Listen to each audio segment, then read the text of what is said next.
ప్రభు అయిన యేసుక్రీస్తు నామంలో మరొకసారి అనేక మాటలని మనమందరం మాట్లాడుకోవడానికి మరి దేవుడు ఒక అవకాశాన్ని ఇచ్చడని భావిస్తూ ఉన్నాను. మరి ఈరోజు ఒక వాక్య భాగం ద్వారా మనం మాట్లాడుతున్నాం.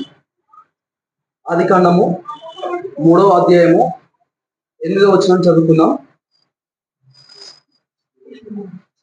ఆదికాండము 3వ అధ్యాయము 8వ వచనం.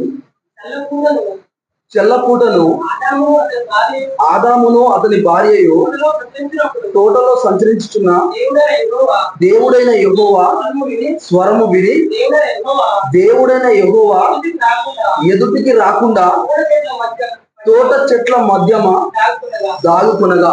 చాలు. ఈ యొక్క చదవబడిన లేఖనం నిమిత్తము చిన్న ప్రారంభం చేసుకున్నాం. అందరం కళ్ళు మూసుకున్నట్లయితే. పరిశుద్ధుల ప్రేమ నమ్మకము కలిగిన మా మంచి ప్రియ పరలోక తండ్రి, నిన్న నేడు నిరంతరం ఏకరీతిగా ఉన్న మా ప్రభువా, నీకే వందనములు స్తుతులు స్తోత్రం చెల్లిస్తున్నాము దేవా. చదవబడిన వాక్యము మీది తండ్రి, వాక్యమైన దేవా, ఇక్కడ కూర్చున్న ప్రతి ఒక్కరి హృదయ అంతరంగంలో ఎరిగిన తండ్రి, నీకు స్తుతులు చెల్లిస్తున్నాము తండ్రి. మా యొక్క ఆలోచనలు, మా స్థితిగతులు ఎరిగినటువంటి దేవా, నీకే వందనములు అయా. ఏ ఒక్కరు ఇక్కడ కూర్చున్న ప్రతి ఒక్కరు ఏ అవసరంతో వచ్చారో నాకది తెలియదు, కానీ సమస్తం ఒక హృదయాలను ఎరిగినటువంటి దేవుడు మీరు మాత్రమే తండ్రి. మీరు మాతో ఇక్కడ కూర్చున్న ప్రతి ఒక్కరితో, మరి లైవ్ లో ఏకీభవిస్తున్న ప్రతి ఒక్కరితో మీరు మాట్లాడమని పరిశుద్ధాత్ముడా, మీ నామానికే మహిమ తెచ్చుకొని మీరే మహిమ పొందమని, సమస్తమైన మహిమ ఘనత ప్రభావాలు నీ నామానికే ఆరోపిస్తూ ఈ కొద్ది స్తుతి ఆరాధన యేసు నామంలో అడిగి వేడుకొని పొందినాము తండ్రి, ఆమేన్. ఏంటంటే లేఖన భాగము ఆదికాండము 3వ అధ్యాయం 8వ వచనంలో, చెల్లపూట ఆదాము అవ్వలు సంచరిస్తున్న వేళలో అక్కడ ఏం జరిగింది? మరొకసారి చూద్దాము.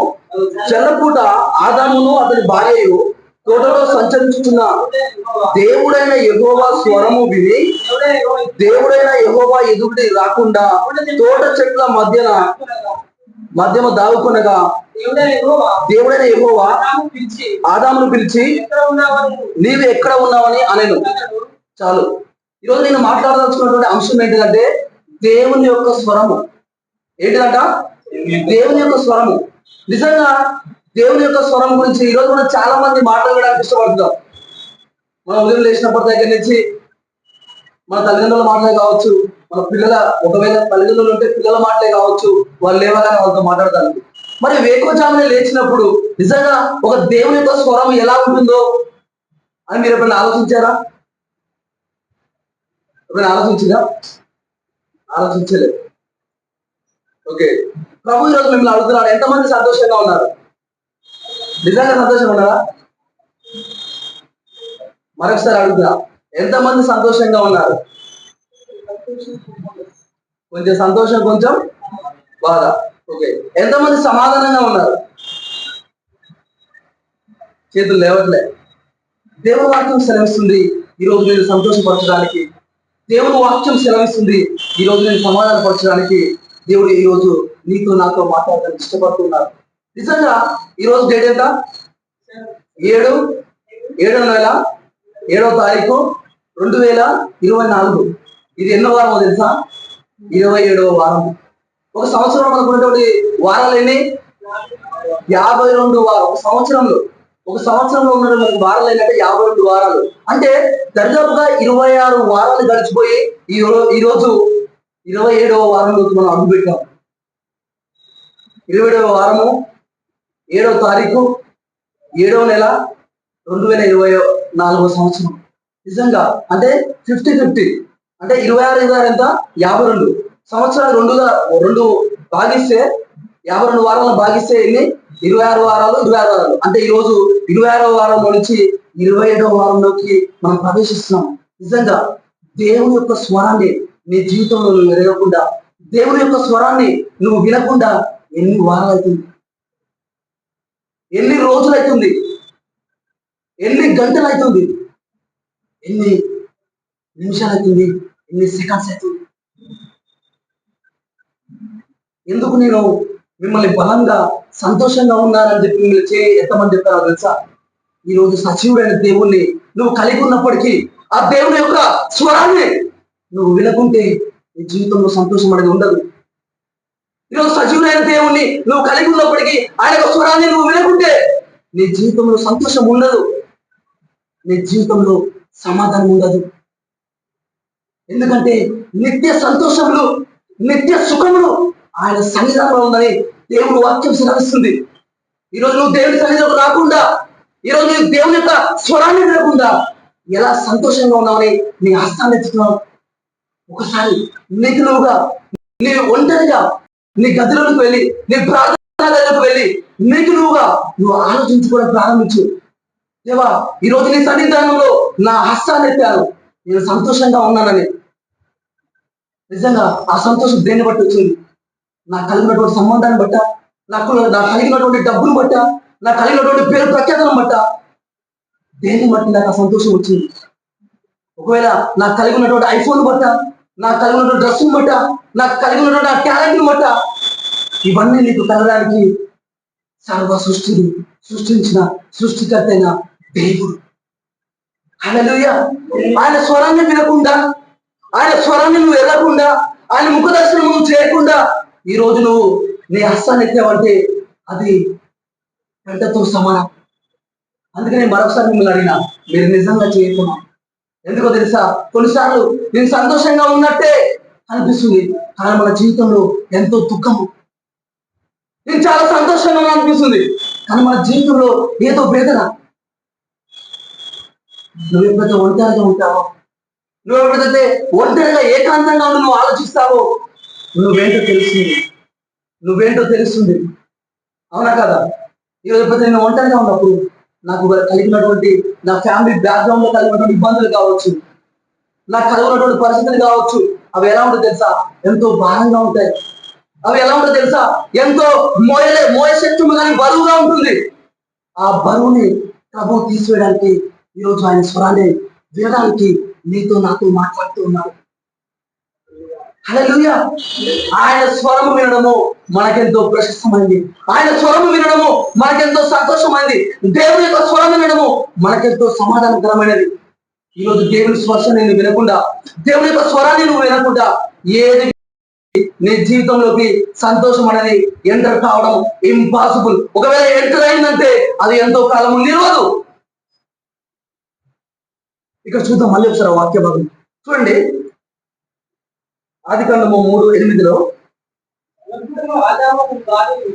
ఆదామును అతని భార్యయు దేవుడైన యెహోవా స్వరము విని దేవుడైన యెహోవా ఎదుటికి రాకుండా తోట చెట్ల మధ్యన దాదుకొనగా. చాలు. ఏం చేసినట్ట వీళ్ళు? తోట చెట్ల మధ్యన దాదుకునగా. ఈరోజు మన ప్రసంగం ఏంటిది? దేవుని యొక్క స్వరము, దేవుని యొక్క స్వరము. ఆదాము వాళ్ళు ఏం చేస్తున్నారంటే చెల్లపూట ఆ తోట మధ్యలో సంచారం చేస్తున్నారు. చేస్తున్నప్పుడు దేవుడైన యెహోవా వారి మధ్య ఏం చేసినట్ట? ఆదామును పిలిచినప్పుడు ఏం చేసినట్ట? వాళ్ళు ఏం చేసినట్ట? వాళ్ళు అక్కడ స్వరము విని వారు ఆయన ఎదుటికి రాకుండా దాక్కున్నారంట.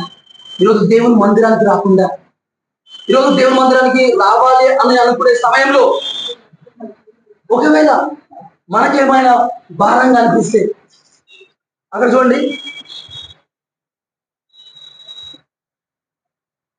దేవుడైన యెహోవా స్వరము విని దేవుడైన యెహోవా ఎదుటికి రాకుండా. ఈరోజు దేవుడైన యెహోవా ఎదుటికి రాకుండా, ఒకవేళ నువ్వు దేవుని సన్నిధానానికి వస్తున్నప్పుడు, లేదా నీ వ్యక్తిగత జీవితంలో ప్రార్థనలో నీ గదిలో ఒంటరిగా ప్రార్థన చేసుకునేటప్పుడు ఒకవేళ అక్కడికి వెళ్ళడానికి అడ్డుగా ఏదైనా ఉంటే ఈరోజు అది ఏంటిదో ప్రభు సన్నిధిలో నువ్వు ఒప్పుకో. హల్లెలూయా. ఈరోజు నువ్వు దేవుని మందిరానికి వస్తున్నప్పుడు ఒకవేళ దేవుని కలుసుకోకుండా ఉండడానికి, దేవుని యొక్క స్వరాన్ని వినకుండా ఉండడానికి నిన్ను కలుసుకునేది, నిన్ను భయపెట్టేది, నిన్ను మభ్యపెట్టేది ఏదైనా ఉంటే అదేంటిదో ఈరోజు నువ్వు రాసిపెట్టుకో. దాని నుంచి నేను తీసేసి నిన్ను సంతోషంగా ఉంచడానికి, నిన్ను సమాధానం వచ్చడానికి దేవుడు ఇష్టపడుతూ ఉన్నాడు. హల్లెలూయా. ఈరోజు సృష్టికర్త దేవుడు వారు ఎందుకు వచ్చినప్పుడు వాళ్ళు ఏం చేయాలి? ఎంతో సంతోషంతో ఆయన ఎదుర్కోవాలి, ఎంతో సంతోషంతో ఆయనతో గడపాలి, ఎంతో సంతోషంతో ఆయనతో ముచ్చటించాలి. అంతకుముందు 1వ అధ్యాయము అక్కడ 2వ అధ్యాయంలో చూసినట్టయితే వాళ్ళు ఏం చేస్తున్నారు, మాట్లాడుతూ ఉన్నారు, పేర్లు పెడుతున్నాడు ఆదాము. నెక్స్ట్ ఎప్పుడైతే తనని నిద్రపుచ్చి తన పక్కన గురించి ఆ యొక్క అవ్వని తీసిండో అప్పుడు నాలో నుంచి తీయబడినాడు, నాలని పేరు పెడుతున్నాడు, ఎంతో సంతోషిస్తున్నాడు. కానీ అటువంటి ఆదాము, అటువంటి అవ్వ ఒక్కసారిగా దేవుని ఎదుటికి రాకుండా వాళ్ళు భయపడి చెట్టు చాటుకు దాచుకున్నారు. నిజంగా ఈరోజు నువ్వు వ్యక్తిగత జీవితంలో నువ్వు ప్రార్థన చేస్తున్నప్పుడు, నువ్వు వాక్యం చదువుతున్నప్పుడు, నీకేదైనా అడ్డుగా వచ్చినప్పుడు నువ్వు దాచుకునే ప్రయత్నం చేశావా? మన జీవితంలో ఏంటి సీక్రెట్? అది రోజు మనం ప్రభు ముందు పెడతాం. నీ ప్రభుని శిక్షించేవాడు కాదు, నీ ప్రభు నిన్ను దండించేవాడు కాదు, నీ ప్రభు నీకు మాట్లాడేవాడు, నీ ప్రభు నిన్ను ఆదరించేవాడు, మన ప్రభువు మనల్ని సంతోషపరిచేవాడు, మన ప్రభువు మనల్ని సమాధానపరిచే దేవుడు, మన ప్రభువు మన పక్షాన ఉండే దేవుడు, మన ప్రభువు మన పక్షాన యుద్ధం చేయాల దేవుడు. హల్లెలూయా! అటువంటి దేవుని కోసం నువ్వు ఎదుర్కోవాలి, నువ్వు ఆయన కలుసుకోవాలి, నువ్వు ఆయనతో మాట్లాడాలి, నువ్వు ఆయనతో ముచ్చటించాలి, నువ్వు ఆయన హత్తుకోవాలి, నువ్వు ఆయన ప్రేమించాలి. కానీ ఈరోజు వాళ్ళు ఏం చేస్తున్నారు, భయపడి దాచుకున్నారు, భయపడి దాక్కున్నారు. 9వ చదవండి. దేవుడైన యెహోవా ఆదాము పిలిచినప్పుడు నీవెక్కడున్నావు అని అడిగాను. అందుకు అతడు, నేను నీ తోటలో స్వరము విన్నప్పుడు దిగంబరిగా ఉంటుంది కనుక భయపడి దాక్కుంటుంది. చాలు. ఈరోజు చూడండి, ఎప్పుడైతే సృష్టికర్త దేవుడు మాట్లాడుతున్నాడో అక్కడ ఇచ్చిన సమాధానం ఏంటి, నేను దిగంబరిని విన్నాను కాబట్టి దాచుకొని ఉన్నాడు, దాగినాడు. నేను దిగంబరని విన్నాను కాబట్టి. నువ్వు ఒకవేళ దేవుని మందిరానికి వస్తున్నప్పుడు, నువ్వు ఒకవేళ దేవుని సన్నిధికి వెళ్తున్నప్పుడు ఆ దిగంబరత్వము నీలో ఏముంది? మన క్రియలు, మన మాటలు, మన చేతలు ఇవి ఒకవేళ దిగంబరత్వంగా ఉంటే ఇంకా తినేం చేస్తున్నాడు? 9వ మళ్ళా చివరి వచ్చిన 9లో చివరిగా, అందుకతడు దిగంబరిగా ఉంటుంది కనుక భయపడి దాక్కుంటున్నాని నేను. చూడండి, ఎప్పుడైతే మనం దేవుని దగ్గరికి రామో, ఎప్పుడైతే దేవుని సన్నిధిలోకి మనం రామో అప్పుడు మనకి ఏమంటర్ అవుతుంది? భయం అవుతుంది. ఏమంటర్ అవుతుంది? ఈ భయం ఎంటర్ వల్ల ఏమవుతుంది? ఆయన దేవుని ఎదురుగా వస్తున్నాడా? రాలేకపోతున్నాడు. ఏం చేస్తున్నాడు? దాగుకుంటున్నాడు. ఏం చేస్తున్నాడు? దాచుకుంటున్నాడు. కానీ మనం ప్రభు ముందుకు వచ్చేటప్పుడు ఏమాత్రం కూడా భయపడకూడదు. హల్లెలూయా! ఏమాత్రం కూడా మనము భయపడకూడదు. ఇక కింద వచ్చిన చదవండి. అందుకతడు 11 వచ్చిన చదవండి. అందుకు ఆయన, నీవు దిగంబరమని నీకు తెలియజేసిన వాడు ఎవడు? నీవు తినకూడదని నేను నీకు ఆజ్ఞాపించిన వృక్ష ఫలము తింటివా అని అడిగాను. అందుకు ఆదాము నాతో నుండుటకు నీవు నాకు ఇచ్చిన ఈ స్త్రీయే ఆ వృక్ష ఫలం ఇచ్చినని. చాలు. చూడండి, ఎప్పుడైతే భయం ఎంటైందో తన మాటలో మార్పు వచ్చింది. మొదటిగా తన ప్రవర్తనలో మార్పు వచ్చింది, తర్వాత తన మాటలో ప్రవర్తించింది, తర్వాత ఆయన క్రియలో మార్పు ఇచ్చింది. హల్లెలూయా! మనం ఎప్పుడైతే దేవుని సన్నిధికి వస్తున్నామో, నువ్వు నిరభ్యంతరంగా వచ్చినప్పుడు, నువ్వు ఆయన ఎదుటికి వచ్చినప్పుడు ఆయన నిన్ను అన్ని విధాలా నిన్ను పరీక్షణ చేస్తూ ఉంటాడు. ఇంకా వీళ్ళు ఎలా వచ్చారో పైన వచ్చిన చూడండి.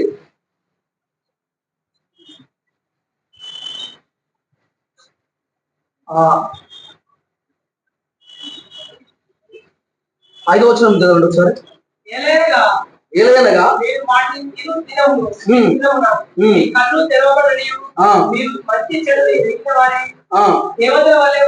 దేవతల వలె ఉందిరనియో చెప్పగా ఆ స్త్రీ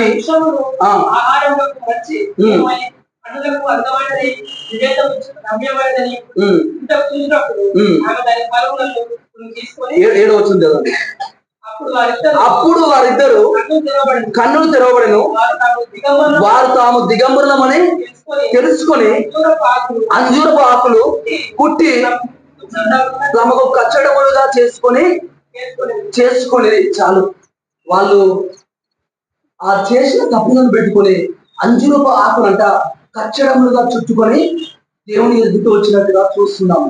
అప్పుడు ఆ దేవుని యొక్క స్వరం విన్నప్పుడు ఆయన భయపడి దాక్కున్నట్టుగా చూస్తున్నాం. చూడండి, దేవుడు మన జీవితంలోకి శాశ్వతమైనటువంటి కృపను ఇవ్వడానికి ఇష్టపడుతున్నారు. వీళ్ళు చేసినటువంటి పని ఏంటంట, అంజూరపు ఆకులు కచ్చడములుగా కుట్టుకొని వచ్చారు. ఇప్పుడు మన పిల్లలకు మనం ఏం చేస్తామంటే మంచి బట్టలు కొనిచ్చినాం. వాళ్ళు ఈ బట్టలు కట్టుకోకుండా ఆ ఏపకమలు, ఆ ఈత మట్టలు కట్టుకొని వచ్చిననుకో మనకి ఎలా ఉంటుంది చెప్పండి మీరు? సంతోషంగా ఉండదా? సంతోషంగా ఉండదా? ఉండదు. ఎందుకు సంతోషంగా ఉండదు? మనం ఎంతో ప్రశస్తమైన వస్త్రాలను తీసుకొస్తే వాళ్ళు ఏం చేస్తున్నారు, ఈ ఆకులు, అంజూరపు ఆకులు ఖచ్చితంగా చేసుకొని వారికి వస్త్రాలుగా పుట్టుకొని దేవుడు ఎందుకు వస్తూ ఉన్నారు. చూడండి, ఎందుకు ఈ వాక్య భాగం దేవుడు మనతో మాట్లాడుతుందంటే, ఈ రోజు దేవుని ఎదురు వచ్చేటప్పుడు నేను ఎటువంటి అంజూరపు కచ్చడపు ఆకులను కుట్టుకొని దేవుని సన్నిధికి వస్తూ ఉన్నాం?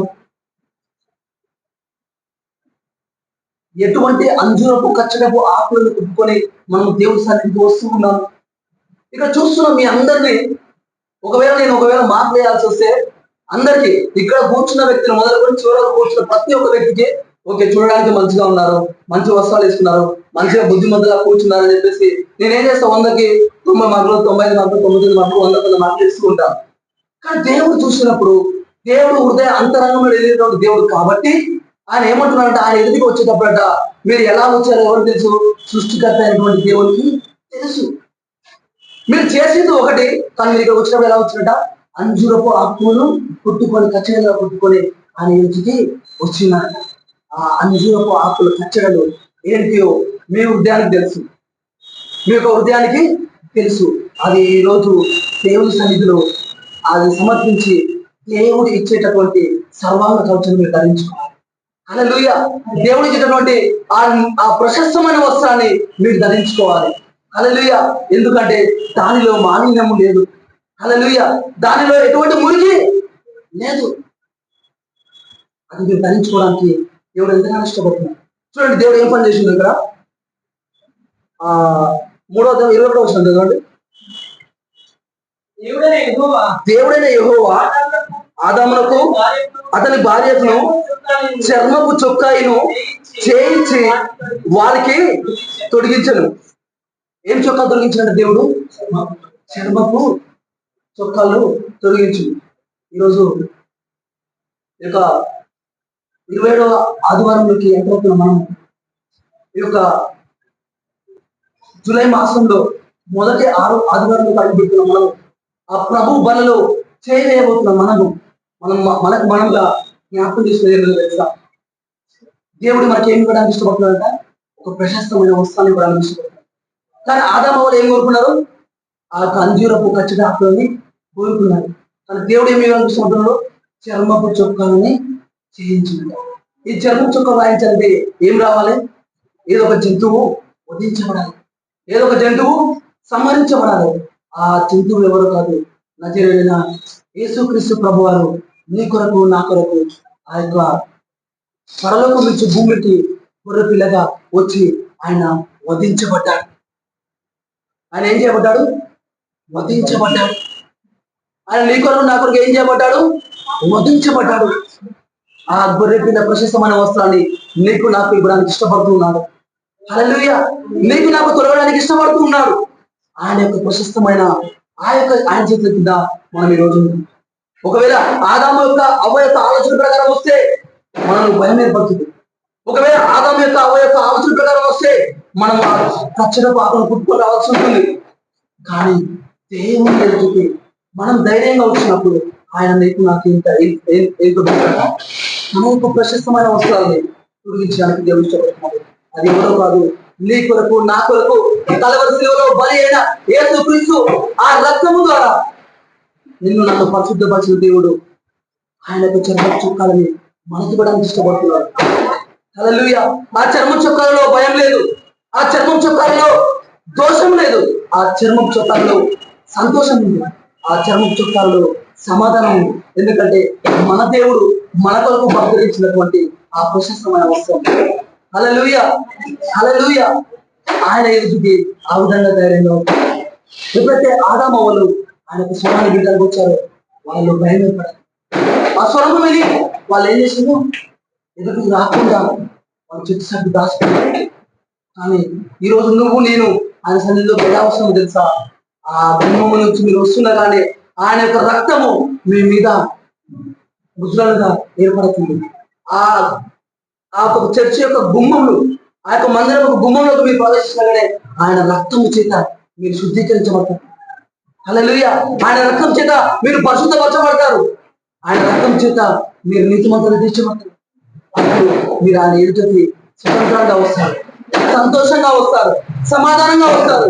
ఇది మీరు సంపాదించిన సంతోషం కాదు, ఇది మీరు కూడబెట్టుకున్నటువంటి సమాధానం కాదు, కానీ దేవుడు మీ జీవితంలో కొనసాగించినటువంటి గొప్ప ఆదరణ అయి ఉన్నది.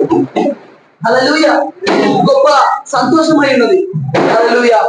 గొప్ప నిరీక్షణ అయి ఉన్నది. హల్లెలూయా. ఇంకొక ఇద్దరు చూద్దాం. 4వ అధ్యాయము ఆదికాండం 4వ అధ్యాయము 4వ వచనము, సారీ 1 నుంచి 4 వచనం చదువుకుందాం. ఆదాము అతని భార్య అయిన హవ్వను కయీనును కని యెహోవా దైవం వాళ్ళ మనిషిని సంపాదించుకున్నానని, తర్వాత ఆమె అతన్ని తమ్ముడకు హేబేలు కయీను, హేబేలు గొర్రెల కాపరి, కయీను భూమిని సిద్ధపరచువాడు. కొంతకాలమైన తర్వాత కయీను కొంత పొలం నుంచి కొంత యెహోవాకు అర్పణగా వచ్చాడు. హేబేలు కూడా తన మందలో తొలుచూరున కొట్టిన వాటిని కొవ్విన వాటిని కొన్ని తెచ్చాను. యెహోవా హేబేలును అతని అర్పణలను కయీనును అతని అర్పణను ఆయన లక్ష్యపడలేదు. కాబట్టి చిన్నపుచ్చుకొనగా యెహోవా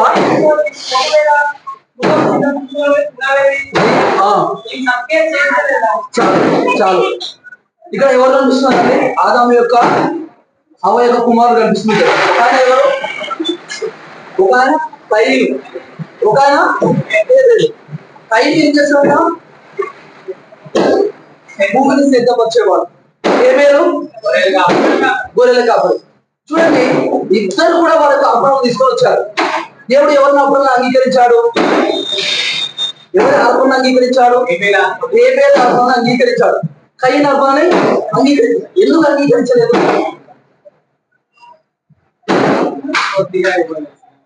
మనస్ఫూర్తిగా ఇవ్వలేదు. ఇంకా ఎందుకు? ఇక్కడ ఏముందంటే కయీను అంటే నేలను సిద్ధపరచువాడని ఉంది, హేబేలు గొర్రెల కాపరాని ఉంది. కయీను కూడా ఏం చేసిండ? తన సిద్ధపరచబడిన నేలలో కొన్నింటిని తీసుకొని వచ్చినట్ట. హేబేలు కూడా తన యొక్క మందలో తొలుచూడు పుట్టిన వాటి కొన్ని తీసుకొని వచ్చినట్ట. ఆయన కొంత తెచ్చిండు, ఈయన కొన్ని తీసుకొని వచ్చిండు. అక్కడ ఎవరు అంగీకరించబడింది అంటే హేబేలు యొక్క అర్పణ అంగీకరించబడింది, కయీను యొక్క అర్పణనేమో అంగీకరించబడలేదు. ఎందుకు కయీను యొక్క అర్పణ అంగీకరించబడలేదు? ఎందుకు హేబేలు యొక్క అర్పణ అంగీకరించబడింది? హేబేలు హృదయంగా ఇచ్చాడు. అక్కడ రాయబడిందా? శ్రేష్టమైన దాన్ని ఇచ్చిండు. ఓకే, మరి కయీను కూడా ఇచ్చింది కదా.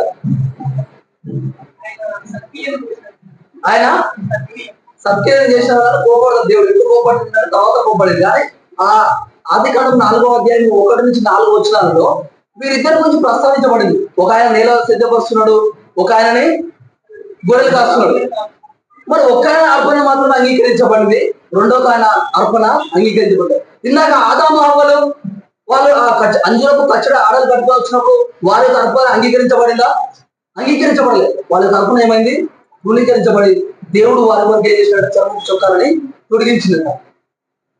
మరి ఇక్కడ చూస్తున్నట్లయితే ఇక్కడ హేబేలు యొక్క అర్పణ అంగీకరించినట్టుగా ఉంది, కానీ కయీను యొక్క అర్పణ అంగీకరించబడిందా? అంగీకరించబడి. ఎందుకు అంగీకరించబడింది మీరు ఆలోచించారు? ఈ వాక్యమైన చదివిరా తమ్ముడు? మరి ఎందుకు అంగీకరించబడలేదు? ఒకవేళ మీరే ఇక్కడ మీరు నేనే సిద్ధపడుతుంది, ఒడిశాలు పండిస్తారు, మామిడికాయలు పండిస్తారు, కూరగాయలు పండిస్తారు, మీరు గొర్రెలు కాస్తారు అనుకోండి. మీరు అర్పణ తీసుకొచ్చారు, మీరు కూడా అర్పణ తీసుకొచ్చారు. మీ అర్పణ మాత్రమే అంగీకరించిన, మీరు అంగీకరించలేదు. ఎందుకు మీరు అంగీకరించలేదు? చెప్పండి. అది తర్వాత జరిగింది ఫైట్. అంటే మీ అర్థం అంగీకరించలేదు కాబట్టి ఏం చేసిన ఏం చేసిన తమ్ముడు అని వెళ్ళి చంపినప్పుడు ఏమైంది, అప్పుడు దేవుడు కోపపడ్డాడు. కానీ అంతవరకు ఏమి కూడా జరగలేదు. ఆ 1-4 వచనాలు మీరు చూసినట్లయితే ఈయన కొన్ని తీసుకొచ్చుడు, ఈయన కొన్ని తీసుకొచ్చుడు, ఈయన అర్పణ ఇచ్చిండు, ఈయన అర్పణ ఇచ్చిండు. ఈయన అంగీకరించలేదు, ఈయనది అంగీకరించబడింది. ఎందుకంటే చూడండి, ఫస్ట్ వాటిని తీసుకొచ్చాడు, వేరే వాటిని తీసుకొచ్చాడు. Very good. ఇంకా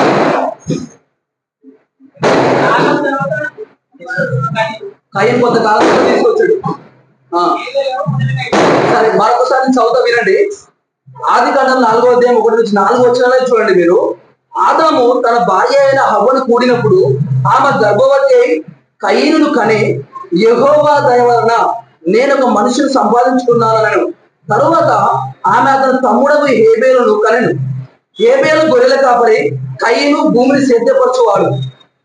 కొంతకాలమైన తర్వాత కయీను పొలము పంటలో కొంత యెహోవాకు అర్పణగా తెచ్చెను.